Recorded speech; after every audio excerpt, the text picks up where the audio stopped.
சுமானக்க மக்களே, என்ன மக்களே, ஒரு வழியா இன்னைக்கான வீக்லி டாஸ்க் வீட்டுக்குள்ள கொடுத்துட்டாங்க பிள்ளையா. நான் நேத்தே சொல்லியிருந்தேன் தெரியுமா, இந்த வாரத்துக்கான வீக்லி டாஸ்க் வந்து டான்சிங் மராத்தான் தான். ஆனா அந்த டான்சிங் மராத்தானுக்குள்ள ஒரு சில டாஸ்க் இருக்கும். அதுலதான் நேத்து வந்து அந்த டைம் டாஸ்க் நடந்துச்சு. நாளைக்கு கண்டிப்பா மாத்துவாங்கன்னு சொன்னேன். அதே மாதிரி இன்னைக்கு வீட்டுக்குள்ள டாஸ்க மாத்திட்டாங்க. ஆனா என்ன, டீம் வந்து பிளான் பண்ணி வச்சிருந்தது வேற ஒரு பெரிய டாஸ்க். நேத்து மழை வந்து கெடுத்ததுனால என்ன பண்ணேன்னு தெரியாம ஆக்டிவிட்டி ஏரியால கொஞ்சம் மொக்கையா ஒரு சின்ன டாஸ்க் கொடுத்து வச்சிருக்காங்க. மொக்க டாஸ்க் தான், பெருசாலாம் எதிர்பார்க்க முடியாது. ஆனா டான்சிங் மராத்தான் டாஸ்க் தான். அந்த டான்சிங் மராத்தான் டாஸ்க்ல அந்த டான்ஸ்லயே ஒரு ட்விஸ்ட் தூக்கி வச்சிருக்காங்க. அதுதான் இன்னைக்கான டாஸ்கா இருக்கு. என்னென்ன அப்படிங்கறத ஃபுல்லா சொல்றேன். அதுக்கு முன்னாடி இந்த டாஸ்க் அனௌன்ஸ் பண்ணிட்டு வீட்டுக்குள்ள ஒரு சண்டையை போட்டானோ பாருங்க, ஒரு சண்டை யமயமயமா. இந்த அரமண்ட எஃப்ஜே இருக்கான் தெரியுமா, அவன் ஒன்னு ஆர்வ கோளாறுல ஏதோ ஒன்று பண்ணிக்கிட்டே இருக்கான் ப்ரோ.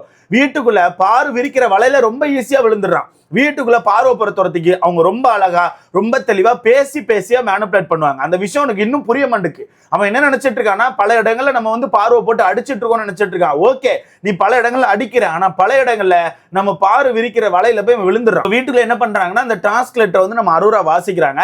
அது என்ன மாதிரி டாஸ்க்னா, வீட்டுக்குள்ள மொத்தம் 3 டீம் இருக்காங்கல்ல, 3 டீம்ல இருந்து 4 பேர் ஆக்டிவிட்டி ஏரியாக்குள்ள போகணும். ஓகேவா? ஆக்டிவிட்டி ஏரியாக்குள்ள போனீங்கன்னா அங்க கீழே வந்து இது மாதிரி போட்டிருப்பாங்க. அது பேர் என்னது, டிஸ்கோக்கான அந்த இது மாதிரி போட்டு வச்சிருப்பாங்க.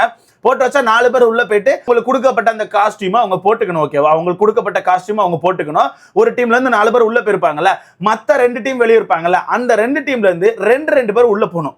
எப்படி மத்த 2 டீம்ல இருந்து 2 பேர் உள்ள போனோம், ஒரு ஆண் ஒரு பெண் அப்படின்னு 2 டீம்ல இருந்து 2 பேர் உள்ள போயிட்டு 4 பேர் சேர்ந்து உள்ள போயிட்டு இவங்க 4 பேருக்கும் அவங்க சட்டையில ஸ்டிக்கி பேட் ஒட்டணும்.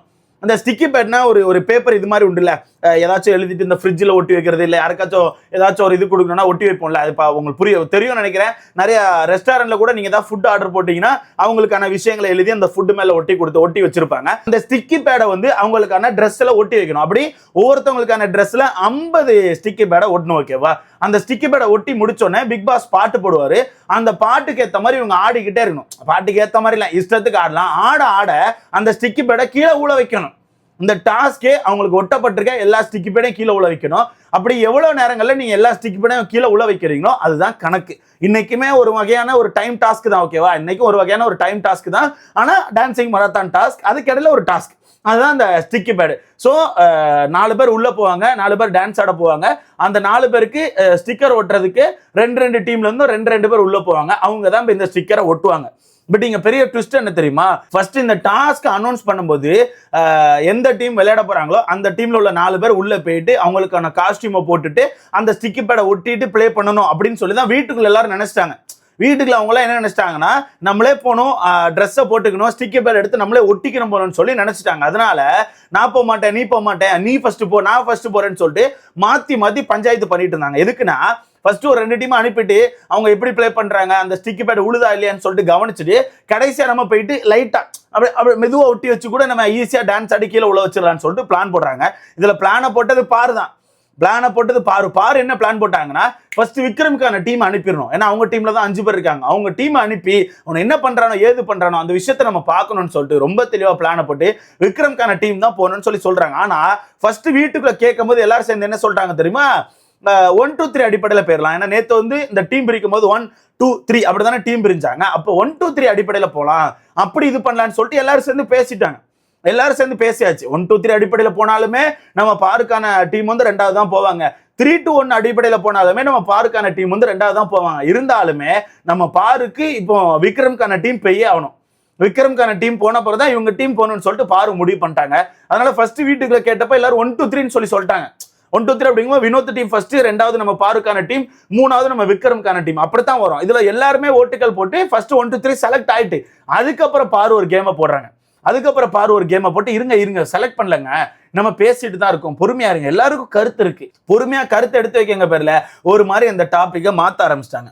எப்படி ஒரு மாதிரி அந்த டாபிக்கை மாத்த ஆரம்பிச்சிட்டாங்க. ரொம்ப தெளிவா அழகா யாரையும் பேச விடாம, நீ உட்காரு, நான் பேசிட்டு இருக்கல, என்ன பேச விடு, ஒரு நிமிஷம் என்ன விடு, என்ன ஒரு நிமிஷம் விடுன்னு சொல்லிட்டு ரொம்ப தெளிவா யாரையுமே பேச விடாம அழகா ஒரு கேமை போட்டாங்க. அமித் எல்லாம் பாவம் அவமானப்பட்டுட்டே இருக்காரு ப்ரோ. அமித் அந்த மனுஷனை பார்த்தா எனக்கு பாவமா இருக்கு. அமித் எந்திக்கும் போதுல, உட்காரியா நீ சும்மா எந்திரிச்சு ஏதாவது பேசிட்டு இருக்க, நான் தான் பேசிட்டு இருக்கேன்ல, நீ ஏன் எந்திரிச்சிட்டு இருக்கேன்னு சொல்லிட்டு அமித் அவமானப்படுத்திட்டே இருக்காங்க. இப்படி பேசி ஒரு மாதிரி மேனிபுலேட் பண்ணி 3 to 1 அப்படிங்கிறதுல திருப்பிட்டாங்க. ஓகேவா? 3 to 1 அப்படிங்கிற இதுல திருப்பியாச்சு. இதுல பாரு அவ்வளவு நேரம் நினைச்சிட்டு இருந்தது என்னன்னா, அவங்களே உள்ள போயிட்டு காஸ்டியூம் எடுத்து மாட்டிக்கிட்டு அவங்களே இந்த ஸ்டிக்கி பேடை ஒட்டிக்கணும்னு சொல்லி தான் அவங்க நினைச்சாங்க. அவங்க நினைச்சது அதுதான். ஃபர்ஸ்ட் அவங்க அப்படிதான் பிளான் போட்டாங்க. அதுக்கப்புறம் வீட்டுக்குள்ள ஓட்டுக்கிட்டுன்னு போட்டு பிரிச்சு கடைசியில 3-2-1 சொல்லி கொண்டு வந்துட்டாங்க. இதுக்கிடையில தான் ஒரு சில சண்டைகள் வந்துச்சு. என்னன்னா நம்ம பாருக்கான டீம் இருந்துச்சு 3 தான் ஃபர்ஸ்ட் போனோம். ரீசன் என்னன்னா அவங்ககிட்ட தான் அட்வான்டேஜ் நிறைய இருக்கு. முதல் டாஸ்க்லயுமே அவங்ககிட்ட தான் அட்வான்டேஜ் இருந்து, ஏன்னா அவங்க ஆட்கள் அதிகமா இருக்காங்க, அப்ப அவங்களுக்கு அட்வான்டேஜ் அதிகம். நேற்று எங்களை போட்டு அந்த அளவுக்கு கலாய்ச்சாங்க, அதனால அவங்க தான் ஃபர்ஸ்ட் போகணும்னு சொல்லிட்டு எல்லாருமே சேர்ந்து என்ன பண்றாங்கன்னா 3 போகணும்னு சொல்லி 3 டார்கெட் பண்றாங்க. எதுக்கு? 3ல மொத்தம் 5 பேர் இருக்காங்க. 5 பேர் உள்ள போயிட்டு ஆடும் போது யாராவது ஒருத்தர் ட்ரெஸ்ல வந்து ஸ்டிக்கர் பேட ஒட்டிக்கிட்டே இருந்தா கூட டைம் ரொம்ப நேரம் இழுக்கும். அதனால பிளான் போட்டு நம்ம பாரு என்ன பண்றாங்கன்னா 3 போனோம் அவங்ககிட்ட தான் அட்வான்டேஜ் இருக்குன்னு சொல்லிட்டு 3 போட்டு நோண்டுறாங்க. இதுல நம்ம எஃப்ஜே டென்ஷன் ஆயிட்டான். எஃப்ஜே டென்ஷனே ஒரு மாதிரி என்ன அட்வான்டேஜ்னு சொல்லிட்டு எந்திரிச்சு கத்த ஆரம்பிச்சுன்னு ஒரு மாதிரி மாத்தி எல்லாரும் கத்திக்கிட்டு, வினோத் வந்து கத்துறாரு, அதுல விக்ரம் எந்திரிச்சு கத்துறாரு, மாத்தி பயங்கரமான சத்தம். இதுல விக்ரம் வந்து அவருக்கு டீம் என்ன பேர் வச்சிருக்காரு, ஆடினே இருப்போம் வச்சிருக்காரோ, பேசினே இருப்போம் வைங்கடா பேசாம. வினோத் வந்து சொல்றாரு உட்கார்றா பேசட்றா உட்கார்றா அப்படின்னா எஃப்ஜே விடவே மாட்டுக்கான். எஃப்ஜே அப்படிதான் பேசுவேன் ஒரு மாதிரி பண்ணினே இருக்கான் ப்ரோ. காக்கா வலிப்பு அந்த மாதிரி பண்ணினே இருக்கான். காக்கா வலிப்பு வந்ததோட மோசமா பண்றான், கத்தினே இருக்கான். வீடு மொத்தமா ஒரு மாதிரி ஆயிருச்சு.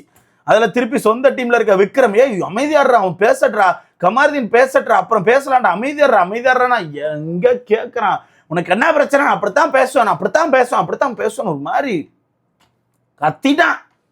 நடந்து கத்தினே இருக்கான். அரமண்டல் மாதிரி கத்துறான் ப்ரோ. வீட்டுக்குள்ள இருக்க எல்லாமே அரமண்டலா தான் இருக்கு ப்ரோ. பாரு ஆடுற கேம்ல ரொம்ப ஈஸியா மாட்டிக்கிறாங்க. இந்த கேமை போட்டதே பாரு தான். பாரு ஃபர்ஸ்ட் இந்த கேமை எப்படி யோசிச்சு போட்டாங்க தெரியுமா? அந்த டீம்ல 5 பேர் இருக்காங்க. அது மட்டும் இல்லாம அந்த டீமை ஃபர்ஸ்ட் அனுப்பிட்டு அவங்களே ஸ்டிக்கி பேட் அவங்க ஒட்டிப்பாங்க, எப்படி ஒட்டுறாங்க அந்த விஷயத்த பார்த்து அவங்க எவ்வளவு நேரம் டைம் எடுக்கிறாங்க, இந்த விஷயத்தெல்லாம் கவனிச்சு நம்ம கேம் ஆடலாம் நினைச்சாங்க. ஆனா கடைசியில தான் இங்க ஒரு ட்விஸ்ட பிக் பாஸ் தூக்கி வச்சாரு.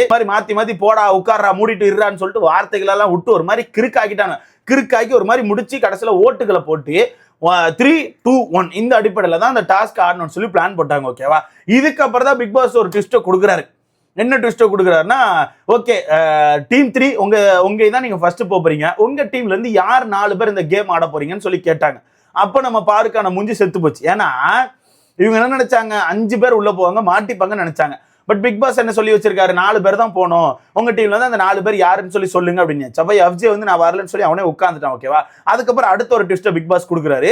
ஸ்டிக்கி பேட ஒட்டுறதுக்கு மிச்சம் இருக்க 2 டீம்ல இருந்து 2 பேர் வாங்க, ஒரு ஆண் ஒரு பெண், ஒரு டீம்ல இருந்து ஒரு ஆண் ஒரு பெண் வாங்க, 2 டீம்ல இருந்து 4 பேர் மொத்தம் வாங்கன்னு சொல்லியாச்சு.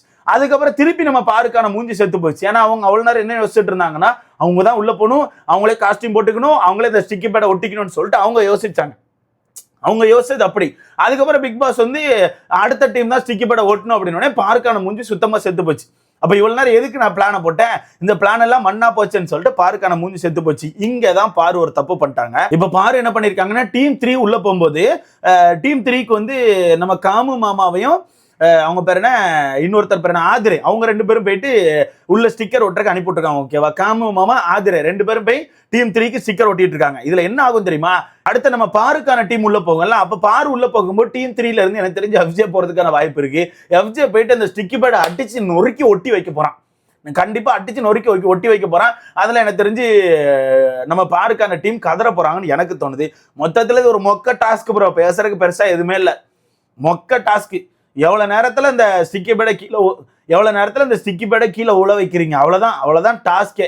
ஒரு டைம் டாஸ்க் மாதிரி. யார் அதிகப்படியான டைம் எடுத்திருக்காங்க, யார் கம்மியான டைம் எடுத்திருக்காங்க, கம்மியான டைம் எடுத்த டீம் வந்து வின் பண்ணுவாங்க. அவ்வளவுதான். மொத்தத்துல வேற எதுவும் இருக்க போறது இல்லை. அப்ப இன்னைக்கான எபிசோடு மண்ணு அப்படிங்கிறது தெரிஞ்சு போச்சு. ஏன்னா இதை தாண்டி அவங்களால டாஸ்க் வைக்க முடியாது ப்ரோ. அவங்க பிளான் பண்ணது அவுட் சைட்ல, ஆனா மழை வந்து கெடுத்து போச்சு.